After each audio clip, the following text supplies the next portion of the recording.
Hey, what's going on everybody, and welcome back to another Fallout 4 mod throwback, the show where we take a look at some older mods for Fallout 4, and today we have a mod that I somehow just didn't know about, and that's kind of the purpose of this show, to take a look at some mods that either I didn't know about, you didn't know about, or just some mods that don't get enough recognition. And today we're talking about the Fallout London Webley 1913. Now, Fallout London has had a handful of weapon releases, but this one just kind of flew under my radar. Somehow I never saw it get published, despite actively modding at the time that this came out. This mod came out back in 2020, and it's a very cool little pistol mod with a lot of bang for your buck. This thing has a super small download size, but you still get a really cool pistol with a couple of neat features and a very, very unique design. The Webley 1913 pistol is a classic British pistol, and it definitely fits the Fallout vibe. As you know, Fallout loves to take older, retro weapons and shove them into Fallout 4 sandbox, and this weapon is a really cool one.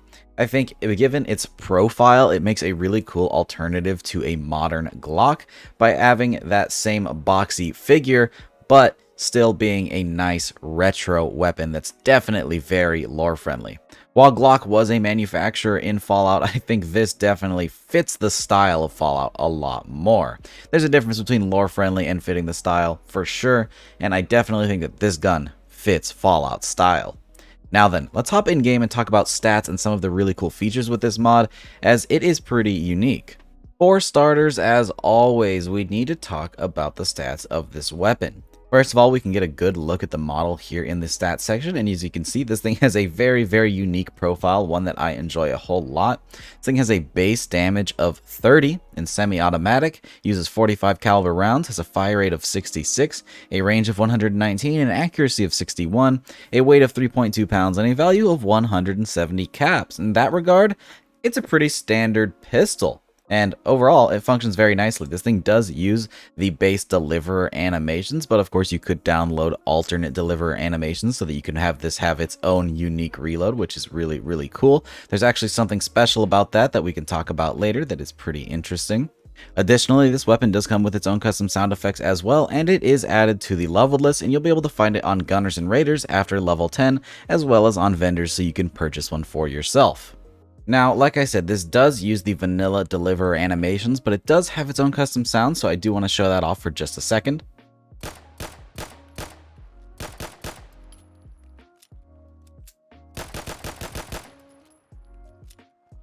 But what's interesting, despite using the deliverer animation set, it is not directly tied to the deliverer animation keywords. As we can see, if I switch over to my deliverer here, this is using custom animations.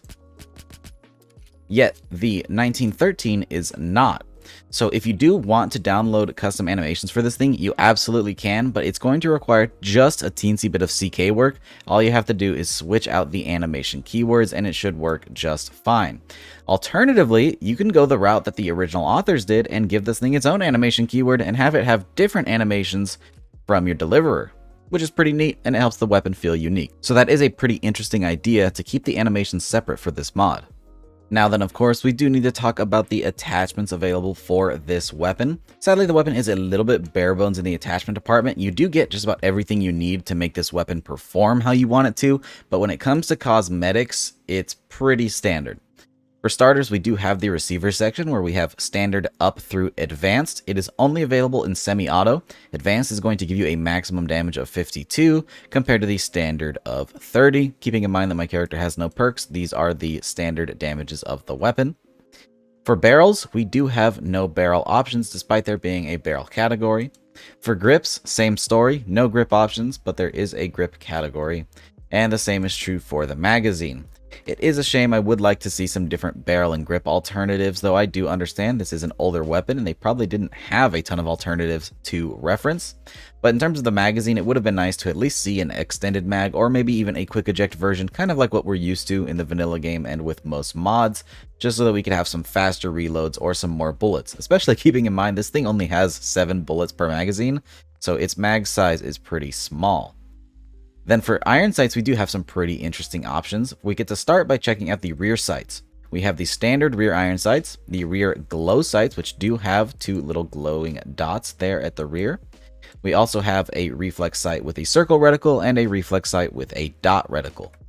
Then we can change out the front sights, which we can choose between the standard front iron sight and a glow version as well. So it's pretty cool. You can mix and match the glow sights if you just want the front post or if you want the rear sights as well. Pretty neat for some customization options. And then of course there is a muzzle section where you can throw on a suppressor. And it's a mighty hefty suppressor, bigger than the weapon itself, which honestly is really neat. I like the profile of that. It's super cool. Really, really cool suppressor. Alright, and then of course it is time for our damage tests. We'll be running 3 tests today. There's not a whole lot you can do in terms of damage variation with this weapon since it is only available in semi-automatic. We'll be doing a standard test with just the weapon on its own with no attachments and no perks. And then we'll be testing it out fully upgraded with the advanced receiver.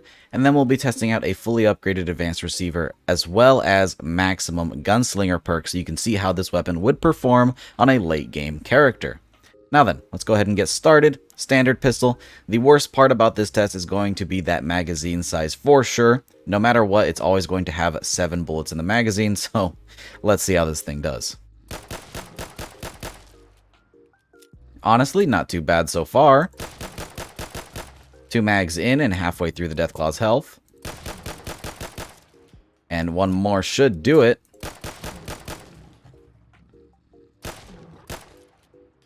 That really should have been about 4 magazines exactly, but I did not take my time when aiming for the Deathclaw's weak point.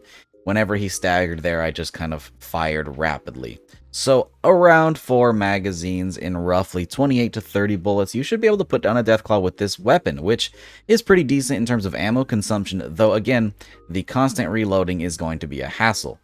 Now then, let's try an advanced receiver. My guess is 2 magazines if we can land well-placed shots the entire time. Let's see how it does.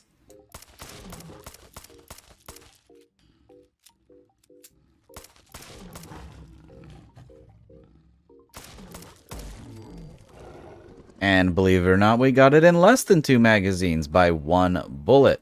So we actually put down that Deathclaw in 13 shots.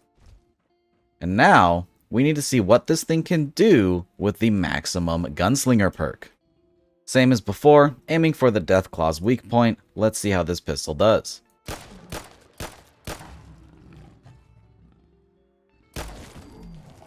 And that puts the Deathclaw down in only 5 shots, which is pretty crazy. The gunslinger perk should only give us a 100% increase to damage, but yet we put him down in less than half the amount of bullets as the last test. So that's pretty crazy. This thing will actually perform pretty well in the late game. So that's pretty neat. So yeah, guys, that is the Fallout London Webley 1913. This is a pretty old release on the Fallout London docket. There is no way to know for sure if this is how the weapon will be represented in the full Fallout London project, so take everything here with a bit of a grain of salt, as there could be a ton of changes to this weapon, or the weapon could maybe be completely remade, or it may not even be in the overall Fallout London project, so we'll just have to wait and see. My guess, though, is that this is nowhere near how the final version of the weapon will look in the overall project, so this is probably a pretty bare bones version of it. Regardless, this weapon gives you a pretty unique pistol for almost no space, which isn't really a big deal for PC users, but for you Xbox users, if you want a nice, unique retro pistol for almost no download, I would definitely recommend this one. Sadly, the standalone version does not appear to be available on Xbox, but it is available in a Fallout London merged pack, which I will have linked down in the description below. And this will include a handful of Fallout London weapons for a relatively small download size. So you get a lot of stuff there, and it's pretty neat. Regardless, I hope you guys enjoyed this video. If you did, don't forget to drop a rating, consider subscribing for more videos just like this, and I hope to see you guys in the next one.